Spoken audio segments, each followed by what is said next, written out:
BJP के पास विकास के नाम पर और महिला और बच्चों की सुरक्षा के नाम पर कुछ भी नहीं है, ज़ीरो है। इस वजह से जब जहाँ इलेक्शन आएंगे तो इस चीज़ का सामना करना पड़ेगा।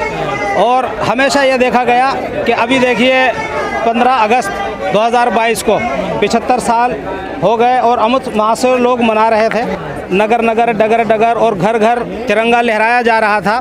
तो उस वक्त लाल किले की दीवार से एक नारा बुलंद किया हमारे प्रधानमंत्री साहब ने कि लोग औरतों को वो दर्जा नहीं देते जो दर्जा देना चाहिए।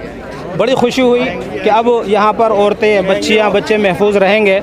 लेकिन शाम होते होते एक ऐसी दरिंदों के बारे में कैसी खबर आई कि जिनको जेल से रिहाई भी मिली और इतनी इज्जत के साथ रिहाई मिली, उनको तिलक लगाया गया और उनके पैर छुए गए, उनको मिठाई खिलाई गई। उन दरिंदों को जिनको देखकर दरिंदे भी घबरा जाएं और दरिंदे भी सहम जाएं, ऐसे लोगों को रिहा कर दिया गया। बहुत अफसोस की बात है, सन 2002 में जो बिल्किस केस हुआ, या अपना घर छोड़कर जो फैमिली भाग रही थी 15-20 लोग, उनको सबको मारा गया, जिसमें 8 लोगों के गर्दनें अलग कर दी थी शव से ताकि पहचान ना आए। 5 पुलिस कर्मचारी भी उसमें छोड़े गए इसलिए कि उनकी साठगांठ थी। और जब गुजरात स्टेट में ये चल रहा था केस, तो इसको इस खतरे की वजह से बाहर ले जाकर यानी बम्बई हाई कोर्ट में ले जाया गया कि वहाँ पर इंसाफ मिलने की उम्मीद थी। 2008 में इन सबको, बिल्किस को इंसाफ मिला और गुनहगारों को जेल हो गई।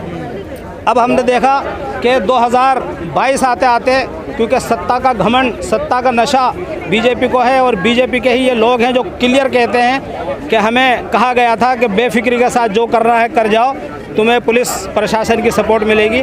आज वो रिहा कर दिए गए। बहुत अफसोस की बात है, दिल दहल जाता है और मजबूर होकर ये सोचना पड़ता है क्या फिर उसी हुकूमत का सामना हम कर रहे हैं जो हम 1947 से पहले कर रहे थे। 1947 से पहले जो कुछ हुआ वो सब दोहराया जा रहा है।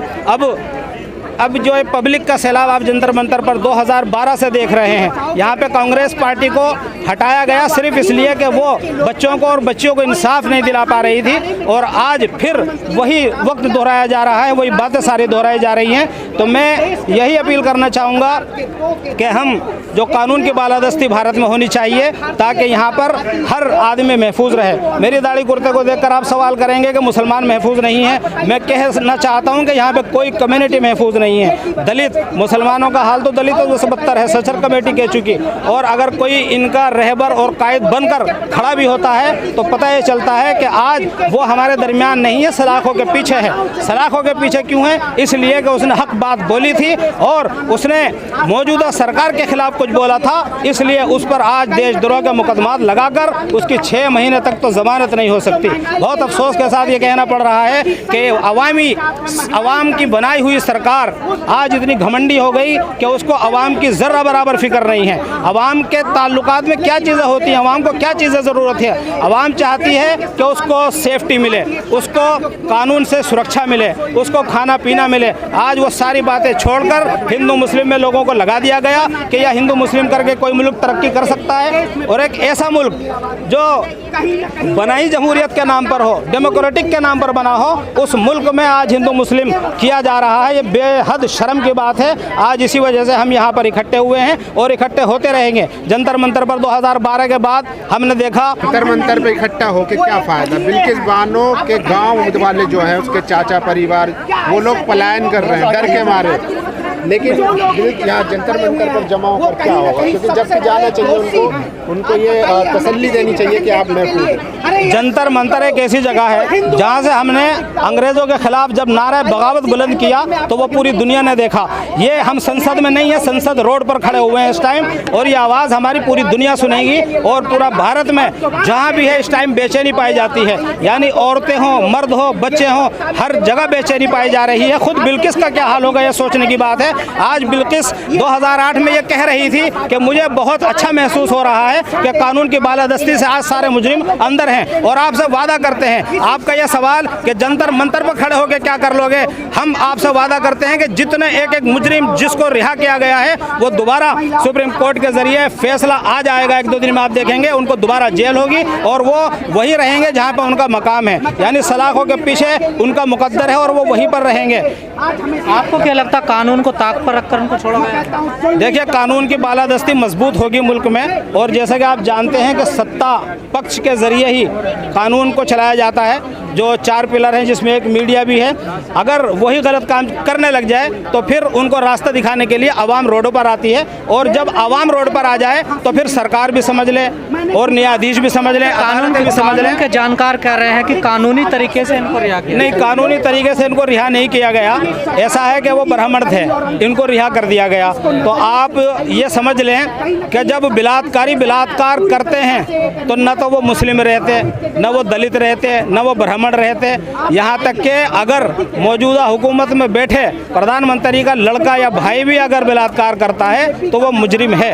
अब तक जिन्होंने हुकूमतें की हैं, हज़ार साल की हो, 2000 साल की हो, लेकिन उन्होंने अगर हुकूमतें की है तो उन्होंने आवाम को देखा है और आवाम को समझा है। अगर आवाम ही को नहीं समझेंगे तो आवाम एक दिन उनका तख्ता पलटने के लिए काफ़ी है। जनहित यही है कि आवाम की सारी परेशानियों को समझा जाए और देखा जाए। आज आवाम ये चाहती है। लोग कह रहे हैं अगर ये मुद्दा ज़्यादा उछाल पकड़ता है तो बीजेपी को फायदा होगा गुजरात चुनाव में? नहीं, बीजेपी को तो इन चीज़ों का फ़ायदा डायरेक्ट होता है, लेकिन इस चीज़ का फ़ायदा अब आवाम उठाने नहीं देगी।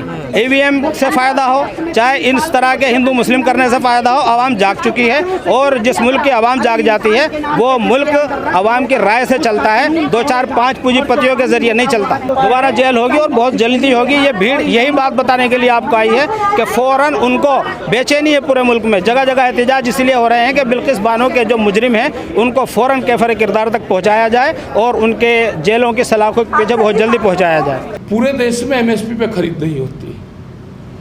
ये कागजों में दिखाते कुछ हैं लेकिन खरीद नहीं करते, क्योंकि इनके जो व्यापारी दोस्त हैं सरकार के, वे सस्ते में फसलों को खरीदते हैं, महंगे में उसको प्रोसेसिंग करके बेचते हैं, और इसीलिए भारत सरकार उस पर कानून नहीं बनाना चाहती। अभी हिमाचल में गए हम, बहुत क्षेत्र, उदयपुर का एक क्षेत्र वहाँ पे है कि 150 किलोमीटर तक वहाँ मंडियाँ नहीं हैं। बाहर के व्यापारी जाते हैं, सस्ते में फसलें खरीदते हैं। व्यापारी वहाँ पे बड़े बड़े व्यापारी जाते हैं, शोषण करते हैं, लोगों से फर्जी तरीके से उनकी फसलें, सेब, फल, फ्रूट, वेजिटेबल्स वो खरीद के जाते हैं और फिर कंपनियां उनकी डूब जाती हैं। ये जो इंटीरियर में लोग बैठे हुए हैं उनकी बहुत बुरी स्थिति है। सबकी आस संयुक्त मोर्चे पे है।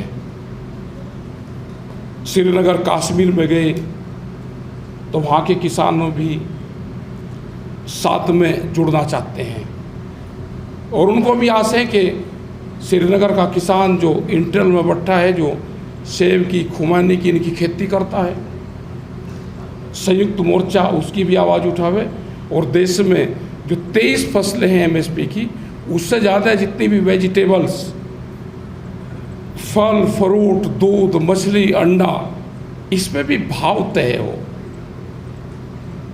लेकिन हालात क्या है? हालात ये हैं, बड़ा सच है कि देश में अभी तक एग्रीकल्चर मिनिस्ट्री नहीं है, देश में कृषि मंत्रालय ही नहीं है, देश को धोखे में रखा जा रहा है।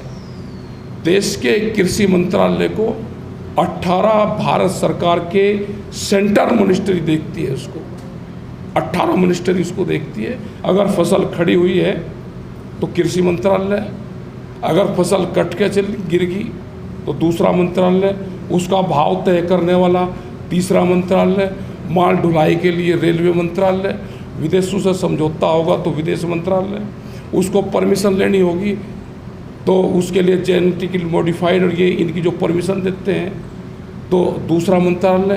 तो ये 18 मिनिस्ट्री